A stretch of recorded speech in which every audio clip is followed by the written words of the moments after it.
তো hey guys, welcome back to my channel. তোমরা কেমন আছো? আশা করছি সকলের বাড়িতে ভালো আছো। আমরা কিন্তু খুব ভালো আছি। তো সবে মাত্র ঘুম থেকে উঠলাম। সবে মাত্র বলতে 10 মিনিট মতো হয়ে গেছে ঘুম থেকে ওঠা। আর এইদিকে অবস্থা দেখো, এখন এতটা পরিমাণ বৃষ্টি হচ্ছে, মানে চারিদিকে শুধু সবুজে সবুজ হয়ে গেছে। মানে কতটা ঘাস পাতা মানে একদম ভরে গেছে চারিদিকে, এতটা সবুজে সবুজ হয়ে গেছে। তো যাই হোক, ঘুম থেকে তো বললাম 10 মিনিট আগে উঠেছি। ঘুম থেকে উঠেই সবার প্রথমে যেটা কাজ সেটা হলো ফুল তোলা। তো দেখো, এখানে ফুল আমি উঠিয়েছি, ফুল উঠিয়ে রাখলাম, তারপরে একটুখানি আশপাশটা ক্যামেরা করে দেখিয়ে দিলাম। কাজকর্ম কিন্তু কিছুই হয়নি। তো সবে মাত্র দেখো, হাতে ঝাঁটা নিয়ে লেগে বললাম উঠোনটা ঝাঁট দিতে। আর বর্ষাকালে তো জানোই বাড়ি ঘরের অবস্থা কতটা পরিমাণে খারাপ হয়। মানে দেখো, দেওয়ালগুলোতেও শ্যাওলা পড়ে গেছে। আর এখন তো আম শেষ, আমের ডালগুলো নিচে ঝুলে ঝুলে ছিল, সেই আমের ডালগুলোকে কাটা হয়েছিল গতকাল। সেই পাতাগুলো দেখো উঠোনের মধ্যে আমি এক সাইড করে রেখে দিয়েছিলাম, কালকে আর ফেলিনি। তো এখন সকাল হয়ে গেছে, এখন ঝাড় দিয়ে বের করে দিচ্ছি। আর উঠোন তো এখন মোছা যায় না, যেহেতু বৃষ্টি। মুছলে পারেও দেখবে একটুখানি যদি মোছা হয় কোনো সময়, বৃষ্টি এসে ধুয়ে দিয়ে চলে যায়। মানে এই বর্ষাকালের সময়টা কিন্তু বাড়িঘরের প্রচণ্ড পরিমাণে খারাপ অবস্থা হয়ে যায়। আবার কখনো কখনো তো পা পিছলে যায়, পড়ে যাওয়ার ভয় থাকে।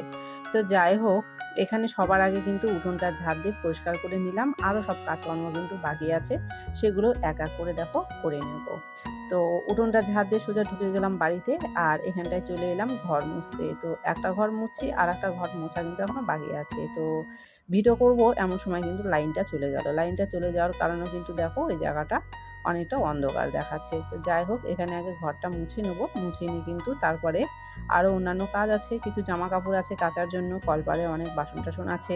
মানে বলতে গেলে সবই এখনও পড়ে আছে। তো সেগুলো কিন্তু দেখো আস্তে আস্তে সেরে নেব। কলপারে চলে এলাম। তারপরে দেখো, এখানে বললাম যে কতগুলো বাসন আছে। তো এগুলো হচ্ছে রাতের বাসন। তো রাতের বাসন আমি যেহেতু মাজি না, রাত্রে খাওয়া দাওয়া হয়ে যাওয়ার পরে কিন্তু বাসনগুলো আমি রেখে দিই। তো সকালবেলা উঠেই দেখো এখানে বাসন নিয়ে বসে পড়েছি বাসনগুলো মাজতে।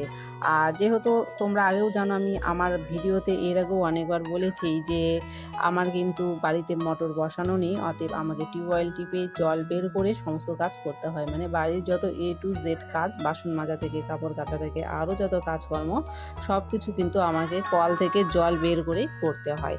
তো যাই হোক, দেখো এখানে বালতির মধ্যে জল ভরে নিয়ে বসে পড়েছি সকালবেলার বাসনগুলো মাজতে। আর ঝটপট করে কিন্তু এখানে বাসনগুলো মেজে নিচ্ছি। বাসন মেজে নেওয়ার পরে কিন্তু আরও ঘরে কাজকর্ম আছে, সেগুলোকেও করে নেবো। আর কিছু জামা কাপড় ছিল, সেগুলোও দেখো এখানে নিয়ে বসে পড়লাম কাচতে। আর বাসনগুলো মাজা হয়ে যাওয়ার পরে সেগুলোকে ধুয়ে উপুর করে দিয়ে আসলাম, জলটা ঝরে যায় গেলে পারে তারপরে ঘরে উঠিয়ে নেব। আর এখানটায় কিছু জামা কাপড় ছিল, সেগুলো মানে নিয়ে বসে পড়লাম। আর এখন ওয়েদারের পরিস্থিতি এতটাই খারাপ, কখনো কিন্তু দেখবে যে রোদ হচ্ছে, আবার কখনো কিন্তু দেখবে যে বৃষ্টি হচ্ছে। মানে জামা কাপড় মেলেও কিন্তু শান্তি হয় না, দেখবে উঠিয়ে নিতে হয়। আবার যখন রোদ হচ্ছে তখন কিন্তু বের করে দিই, মানে এরকমই সারাটা দিন চলতে থাকে। তো যাই হোক, ঝটপট করে আগে জামা কাপড়গুলো কেচে নেবো, তারপরে আর একটা ঘর মোছা কিন্তু এখনও বাকি আছে, কেননা ঘুমোচ্ছে ঘরে। আর আমি কিন্তু দেখো ভাবলাম যতক্ষণ ঘুমোচ্ছে কেন বসে থাকবো, ততক্ষণ পর্যন্ত বাইরের যে কাজগুলো আছে সেই কাজগুলো আমি করে নিই। তারপর ওরা যখন ঘুম থেকে উঠে যাবে, তারপরে ঘরে গিয়ে ঘরের বিছানাটা গুছিয়ে ঘরের যে কাজকর্মগুলো আছে সেগুলো করে নেব। তো সেই জন্যই কিন্তু আমি সকালবেলা উঠে কোনো সময় বসি না, সবার আগে বাইরের যে কাজকর্মগুলো সেগুলো কিন্তু করে নিই, তারপরে ঘরের কাজকর্ম করি। তো যাই হোক, এইদিকে কিন্তু দেখো সব কাজকর্ম হয়ে যাওয়ার পরে আমি একদম স্নান করে নিয়েছি। আর এখন বৃষ্টি হলেও কিন্তু দেখবে বেশ গরম লাগে। মানে ঠান্ডা যে ওয়েদার ভাবটা সেটা কিন্তু একদমই নেই। বৃষ্টি হচ্ছে, যখন একটু জোরে বৃষ্টি হয় তখন কিন্তু একটু ঠান্ডা ভাব লাগে, কিন্তু তাছাড়া কিন্তু ভালোই গরম লাগে। তো এখানে বসেছিলাম, চা খাওয়া হয়ে গেছে। চা খাওয়ার পরে বসে আছি। আর রান্না কিন্তু এখনও বসাইনি। তো রান্না বসাবো, যে রান্নাঘরের সামনে কিন্তু বসে আছি। তো দেখো, তারপরে কিন্তু আমি বসেছিলাম তরকারি কাটতে। তরকারি কাটতে বসে মানে আকাশ পুরো অন্ধকার করে এসে চারিদিকে যেরকম ঝড় হয় চৈত্র বৈশাখ মাসে, ঠিক যেরকম ঝড় হয়, ঠিক সেই রকম পরিমাণে খুব জোরে হাওয়া হচ্ছিল। তো আমি তোমাদেরকে ক্যামেরায় দেখানোর চেষ্টা করছি। দেখো ক্যামেরায় কিন্তু যতটা দেখা যাচ্ছে তার থেকে দ্বিগুণ পরিমাণে কিন্তু, মানে খালি চোখে দেখলে পারে বোঝা যাচ্ছিল, মানে এতটা পরিমাণে হাওয়া হচ্ছিল। তো যাই হোক, হাওয়া তো হচ্ছিলই, তারপরে আমি কিন্তু সোজা চলে এলাম রান্নাঘরে রান্না করতে। এখানে করছিলাম পাঁপড় ভাজা। আর তোমাদেরকে বলে রাখি, লাইন চলে গিয়েছিল, কেননা দেখতেই পেলে কতটা পরিমাণে হাওয়া হচ্ছে, সেই জন্য কিন্তু লাইন নেই। আর দেখো লাইট অফ করে ভিডিও করলে কিন্তু একটু অন্ধকার অন্ধকার কিন্তু আসে। আর তারপরে কিন্তু একদম ঝমঝম করে বৃষ্টি চলে এসেছিলো, মানে প্রচণ্ড পরিমাণ, যেহেতু একবারে আকাশ অন্ধকার হয়ে গিয়েছিলো সেই জন্য কিন্তু একদম প্রচণ্ড পরিমাণে বৃষ্টি চলে এসেছিলো। আর বৃষ্টির এতটা পরিমাণে আওয়াজ হচ্ছিলো, মানে যেহেতু আমাদের টিনের চাল, আমাদের হচ্ছে ছাদ নেই, টিনের চাল, আর টিনের চালের মধ্যে বৃষ্টি পড়লে কিন্তু যাদের আছে তারাই বুঝবে যে কতটা জোরে কিন্তু আওয়াজটা বোঝা যায়। আর যখন জোরে বৃষ্টি হয় তখন তো মনে হয় যে একদম মানে টিন ভেঙে ঘরের মধ্যে জল পড়ে যাচ্ছে, এরকম অবস্থা। তো যাই হোক, রান্নাবান্না হয়ে গেছে। আর যেহেতু বললাম প্রচণ্ড বৃষ্টি হয়েছে, উঠোনটাও কিন্তু পুরো ভিজে গেছে চারিদিকে।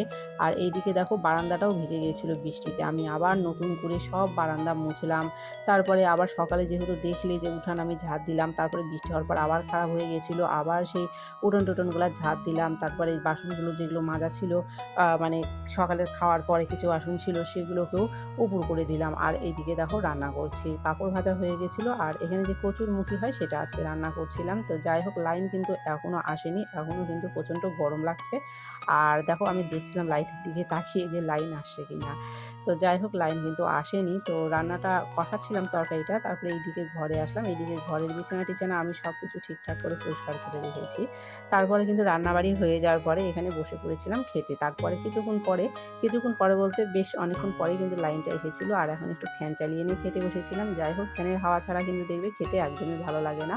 আর সত্যি কথা বলতে এইভাবে ছানের মধ্যে বসে খাওয়ার কিন্তু শান্তি আলাদা। যদিও আমরা মানে টেবিলে বসে খাই না, আমরা কিন্তু নিচে বসেই খাই। তবে নিচে বসে খেতে কিন্তু বেশ ভালো লাগে। দেখবে এরকম নিচে বসে একদম বাবু হয়ে খেতে কিন্তু বেশ ভালো লাগে।